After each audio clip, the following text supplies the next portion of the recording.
Police अधिकारी बनेंगे तभी वो एक अच्छी जगह पर पहुंच सकते हैं।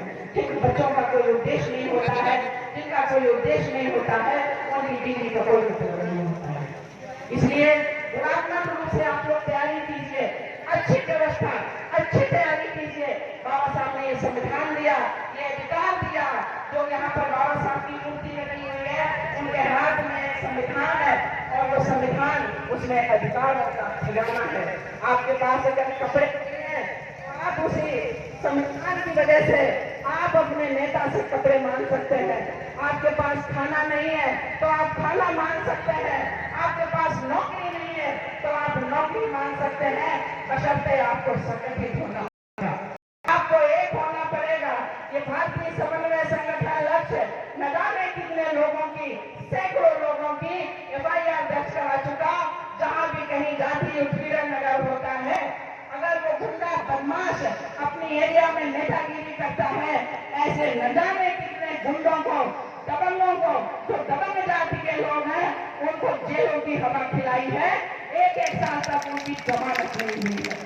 आप लोग संगठित, आपको एक बात जरूरी बताना चाहती हूँ कि मैंने जैसे ही पंडाल में कदम रखा, मैं यहाँ तक, मेरे आस से जो लोग गुजरे हैं, मुझे शराब की बदबू आई, मुझे शराब की बदबू आई, गुटखे, मसाले, सिगरेट की बदबू आई।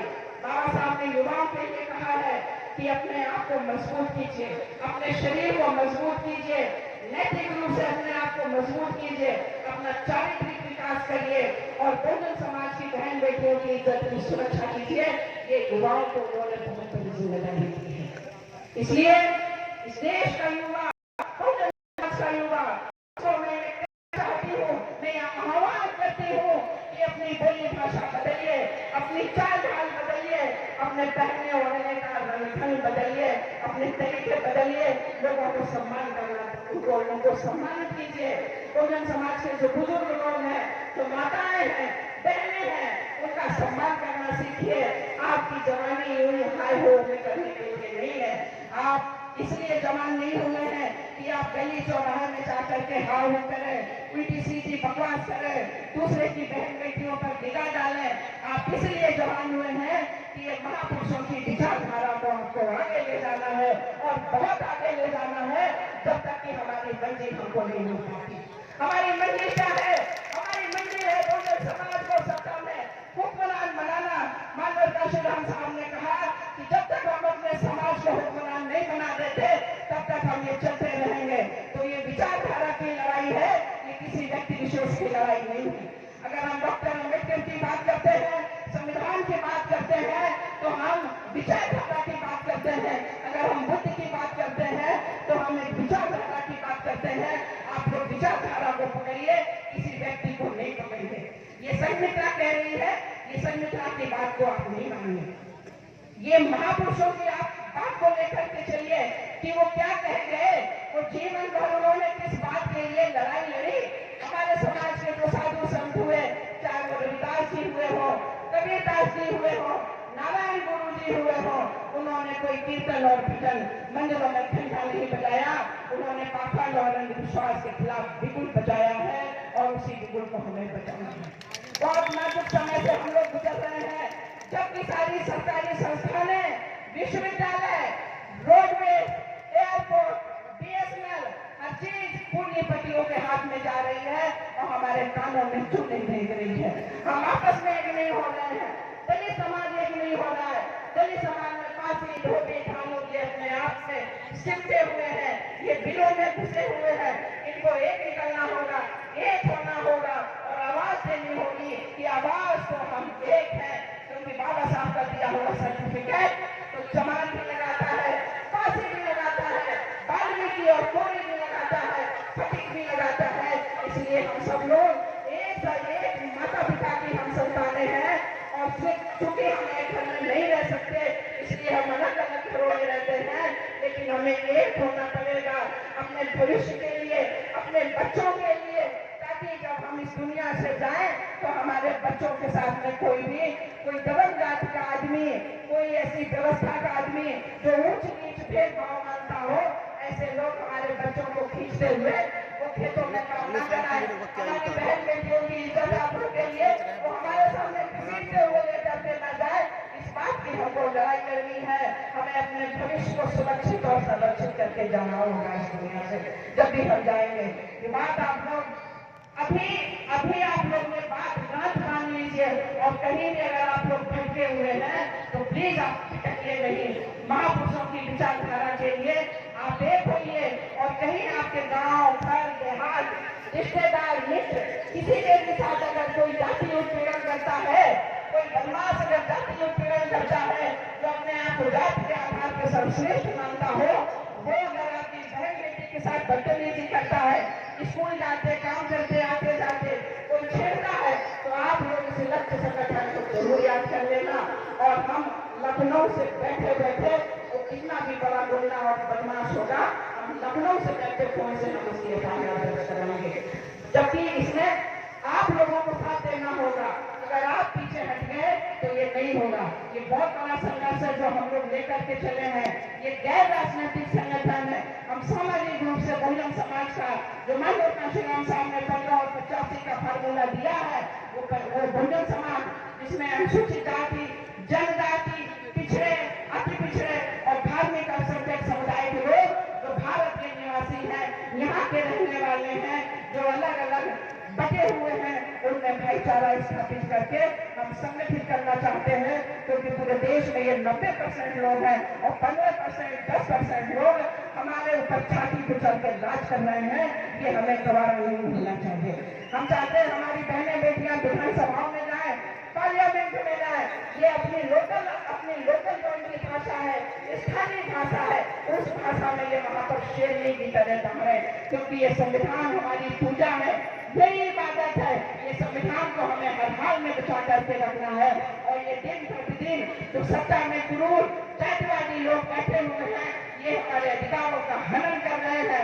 हमें आने वाले अगर हम लोग चुप बैठे तो 10 साल बाद में देखिएगा हमारे पास में कुछ नहीं होगा। ये उसी व्यवस्था को वहीं पर ये दलदल में लेके जाना चाहते हैं जहां से हमारे महापुरुष और परम पूज्य बाबा साहब डॉक्टर भीमराव अम्बेडकर जी हमको वहां से लेकर के आए हैं। ये लोग फिर हमें वहीं पर लेके जाना चाहते हैं।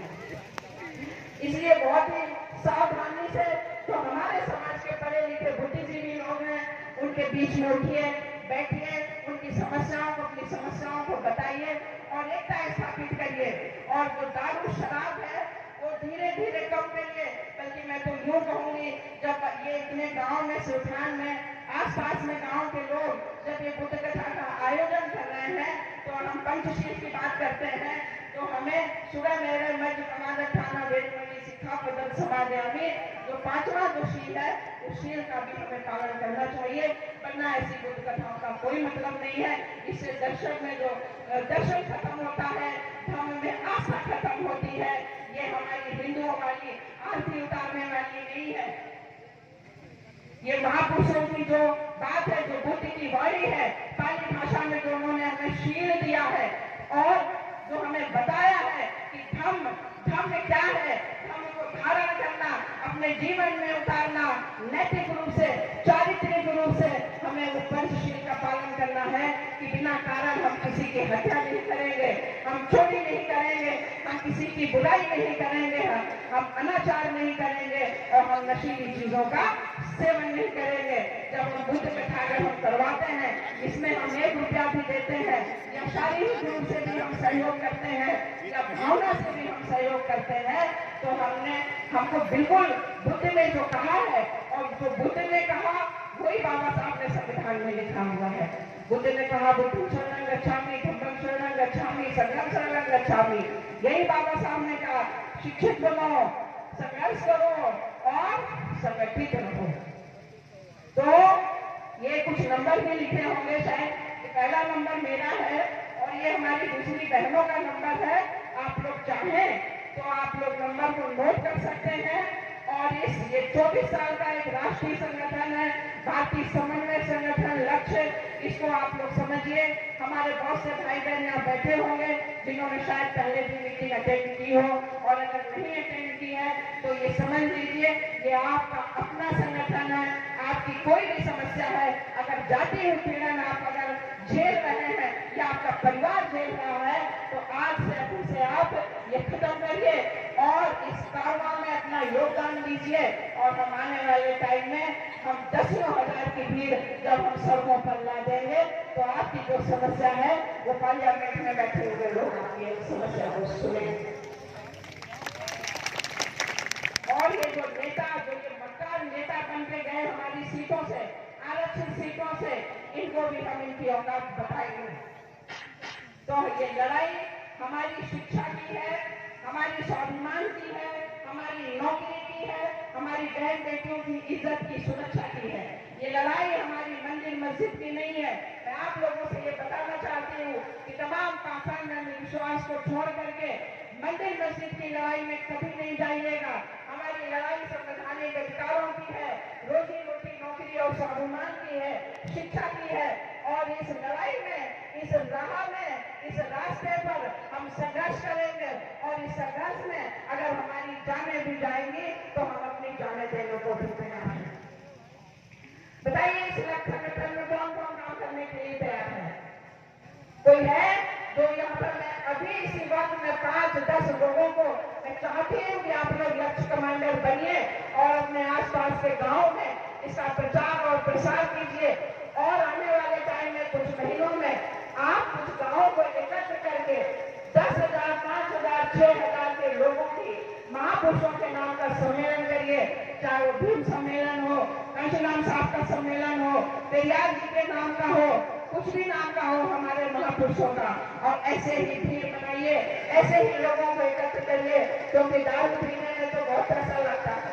अगर एक दिन आप लोग दारू नहीं पिएंगे और 50-50 रुपए एक घर से लेंगे तो मैं समझती हूँ कि बहुत बड़ा कार्यक्रम आप कर सकते हैं।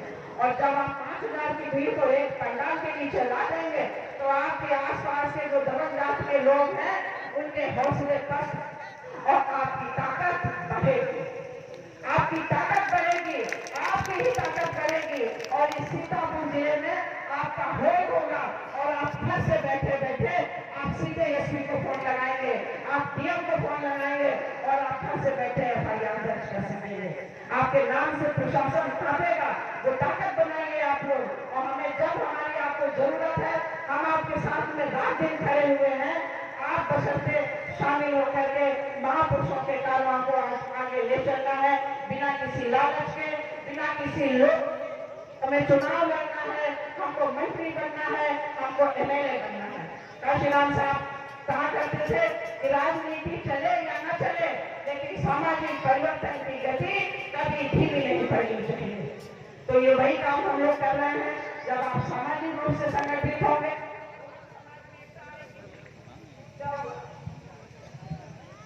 बहुजन समाज में एकता स्थापित होगी तो निश्चित रूप से हमारा समाज शासक भी बनेगा। तो इस आशा और उम्मीद के साथ, इस विश्वास के साथ कि आप लोग महापुरुषों के आंदोलन को, उनकी विचारधारा को समझेंगे, पढ़ेंगे, जानेंगे। आपसे विदा चाहूंगी बहुत मंगल कामनाओं के साथ। जय भीम, जय भारत, नमो बुद्धाय।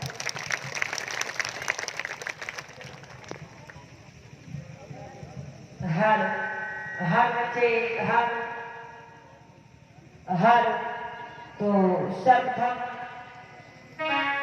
कि आप लोगों के बीच में जो ये बताया सुना